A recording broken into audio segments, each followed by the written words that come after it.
Goeiemôre almal. Ek het 'n baie exciting boodskap wat oor 'n paar maande opkom. Maar ongelukkig moet daar nog eers 'n bietjie water in die see loop voor ek dit kan doen. Maar vanoggend het ek 'n belangrike boodskap en ek wil graag dit vir ons lees, 'n baie bekende gedeelte uit die woord van God. En as ek begin lees, gaan jy dadelik weet wat dit is en waaroor dit gaan. En dan het ek ietsie om daaroor te sê.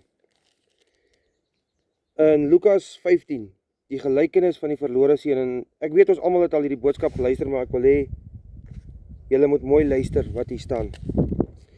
Hy het ook gesê, 'n man het 2 seuns gehad en die jongste van hulle het vir sy vader gesê: "Vader, gee my die deel van die eiendom wat my toekom, sy erfporsie." En hy het die goed tussen hulle verdeel, en nie baie dae daarna nie, het die jongste seun alles bymekaar gemaak en weggereis na 'n ver land. En daar het hy sy eiendom verkoos deur losbandig te lewe. En toe hy alles deurgebring het, kom daar 'n swaar hongersnood in daardie land en hy het begin gebrek ly. Toe het hy hom by een van die burgers in daardie land gaan voeg en die het hom in sy veld gestuur om varke op te pas. En hy het verlang om sy maag te vul met die pele wat die varke eet, en niemand het dit aan hom gegee nie. Ekskuus, hier's 'n ding in my keel. Maar hy het tot homself gekom en gesê: "Hoe baie huurlinge van my vader het oorvloed van brood en ek vergaan van honger. Ek sal opstaan en na my vader gaan en ek sal vir hom sê: Vader, ek het gesondig teen die hemel en voor U. En ek is nie meer werd om 'n seun genoem te word nie, maar my soos een van U huurlinge."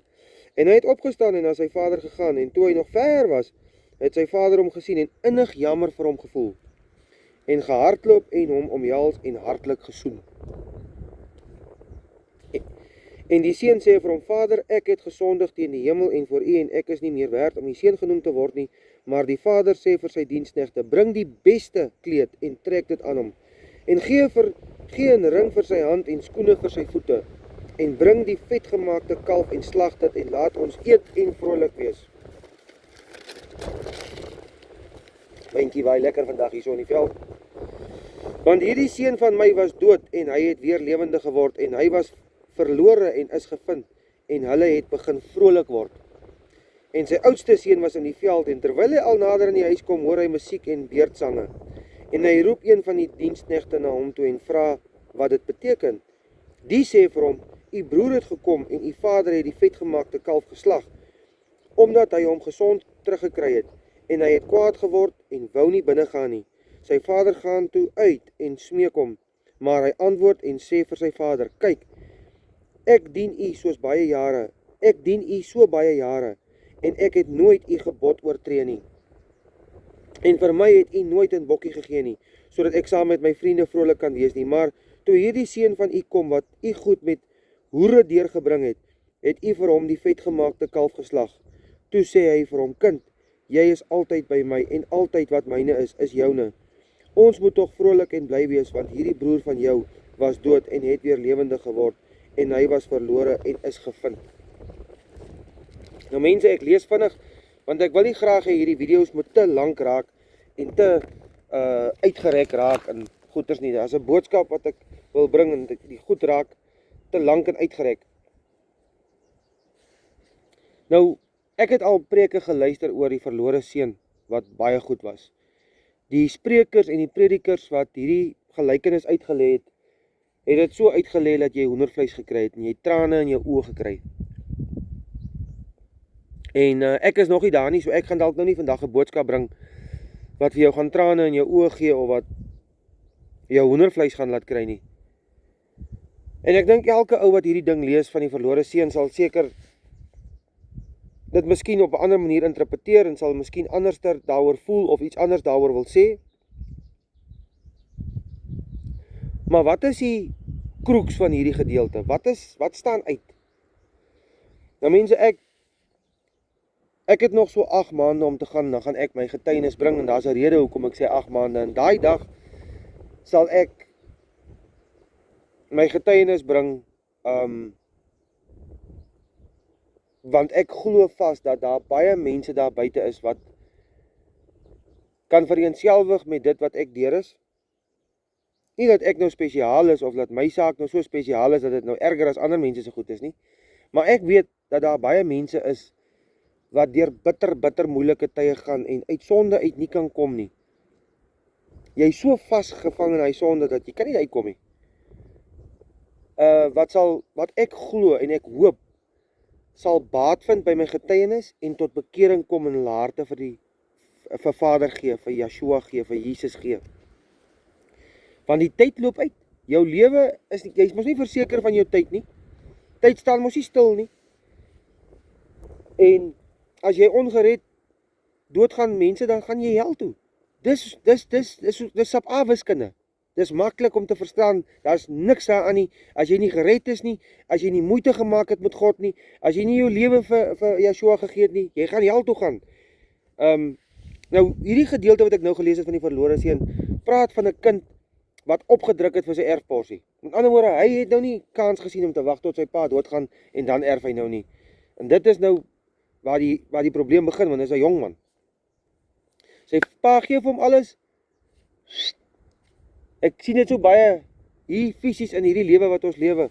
Ons gaan Engeland toe, en ons gaan werk oor see, en ons gaan werk op die bote, en ons gaan werk hier, papa. Dan is dit nou net lekker.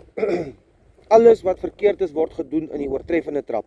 Maar ek wil nou nie daartoe gaan nie, ek wil nou net praat oor hierdie verlore seun. Hy het gegaan, die Bybel sê, hy het sy tyd met hoere deurgebring. Gewoonlik saam met losbandigheid is daar altyd dronkenskap. Hy het al sy geld gemors, laat hy die pele wat hy vir die varke moes voer, het hy gewens hy kan die pele kry. En die Bybel sê vir ons, hy het nie eens die pele gekry wat die varke geëet het nie. Nou wonder ek, waarvan het hierdie ou gelewe? As hy nie eens die pele kon eet wat die varke vreet nie, wat is vir hom gegee om te eet? So dit spreek van 'n haglike toestand. Absoluut haglik. Ek bedoel, wie van ons wil pele eet? Pele. En dan kom hierdie seun tot sy bewussyn. Daar is nie meer geld om te suip nie. Daar is nie meer geld om op hoere te spandeer nie. Daar is nie meer geld om op al die verkeerde dinge te spandeer nie. Jy sit nou in sak en as. In ander woorde, jy is nou besig om sober te word. Jy word nigter, jy begin dink sober. Lang storie kort, hierdie jongman het sy lewe bedink en hy is terug na sy pa toe. En hy weet, of hy glo in sy kop, dat sy pa gaan hom dalk wegjaag, of sy pa, as hy maar net een van sy pa se diensknegte kan wees. Jy weet, dat sal 10 keer, 1000 keer beter lewe wees as hierdie varke wat hy moet oppas in 'n ver land. Mense, en hierdie kind kom by die huis en sy pa hardloop hom tegemoet toe hy ver is.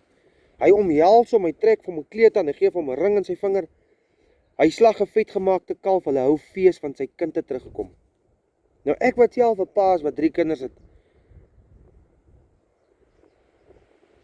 Ek kan myself vereenselwig daarmee. Maar dan is daar 'n element in hierdie verhaal, in hierdie gelykenis, wat kommerwekkend is. Of dit moet 'n mens laat dink. Van hierdie broer van hierdie jongman, wat by sy pa gebly het, hy het sy pa gedien, hy het sy pa gehelp, hy het nie sy geld uitgemors nie. En hierdie man is bitter jaloers oor sy pa, kom ons sê hierdie swartskaap, so goed behandel, en hy word nie goed behandel. Dan sê sy pa vir hom, luister, hoekom is jy ongelukkig? Jy is altyd hier by my, alles wat myne is joune. En dan kom maar so 'n woordjie by my op, geestelike hoogmoed. Geestelike hoogmoed. En dan kom maar nog iets by my op. Die gelykenis van die man wat in sy veld laat werk het. Van die mense het in die oggend begin en van die mense het laat namiddag begin, maar hy het vir almal dieselfde betaal. Dan kom maar nog 'n stukkie by my op. Die twee rowers of whatever wat langs Yeshua op Golgotha ook aan die pale gehang het, aan die folterpale gehang het, of dan nou kruise soos wat ons groot gemaak is, wat ek glo nie reg is nie, maar dis nie my boodskap nie. En hy sê vir daai man sê vir Yeshua, meester, dink aan my as u vandag, as u in die koninkryk kom, dink aan my. En die meester sê vir hom, vandag nog, sal jy saam met my in die paradys wees. Mense, dit is die liefde en die genade van ons hemelse Vader. Dis die liefde en die genade van Yeshua Messia. Dit bring trane in my oë.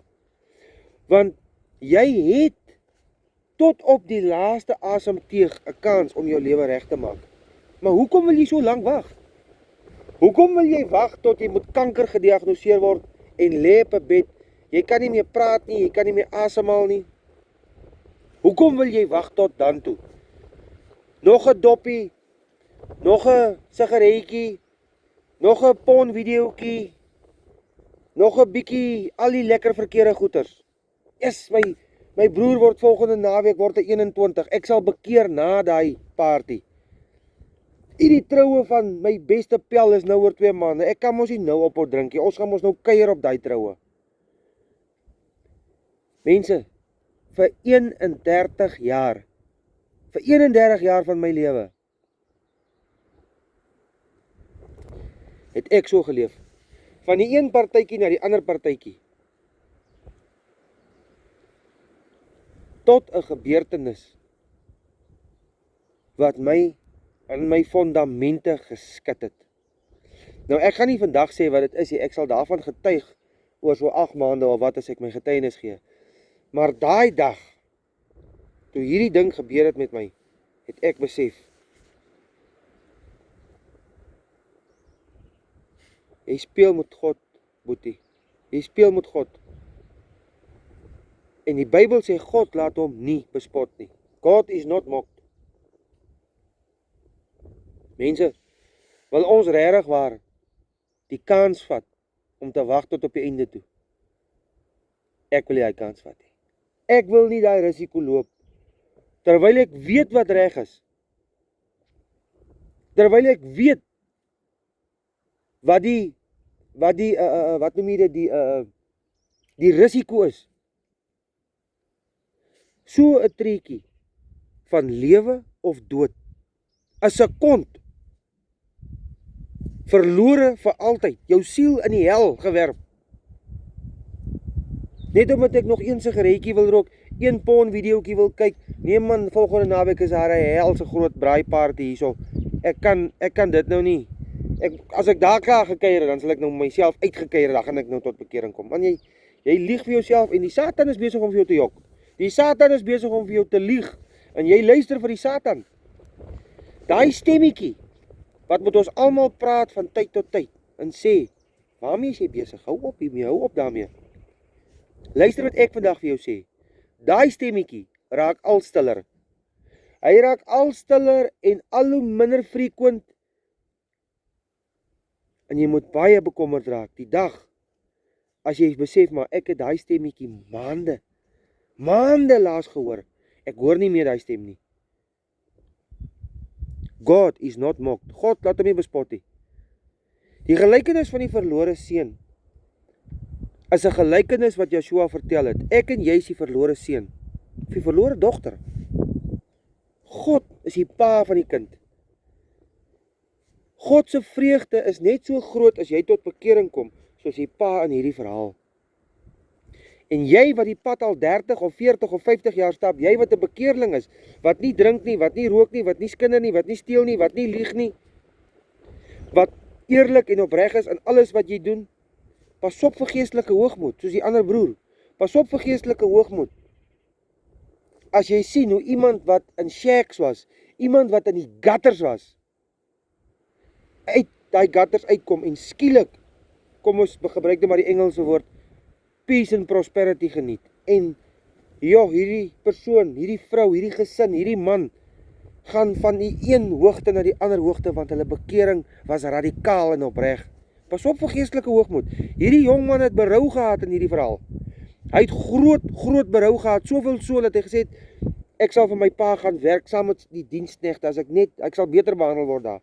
Hy het nie gedink, man, dis my pa, en hy moet nou weer vir my plek in die huis gee, nee. So mense, ek praat verskriklik vinnig, want ek wil nie die video's te lank maak nie, dan is dit moeilik om dit op te laai op TikTok, en ek wil graag hê, almal moet hierdie ding luister. Dit moet nie te lank raak nie. Hoe langer jou boodskap is, hoe minder mense luister daarna. Ek wil vir almal 'n geseënde dag toewens. Dis 'n pragtige dag hier in die Bosveld, dis baie mooi hier. Lieflik, Die seisoen is nou die 2de, 3de van herfst is verby. Ons is in die laaste maand voor winter begin. En jy kan sien die groen gras is nou bietjie weg. Kom ek wys gou vir julle. Die gras begin nou so groen nie. Jy kan sien die herfst is hier en hierdie koel windjie wat hier stoot. Kyk hoe lyk hy. Kyk die wolkies, koue wolkies. Dis pragtig hierso. Mense, toewens, mag julle almal geseënd wees. Hoe mooi is hierdie boom hier agter my. Mag julle almal geseënd wees en mag die woord van God, die boodskap vrug dra in ons almal se lewens, myne en joune.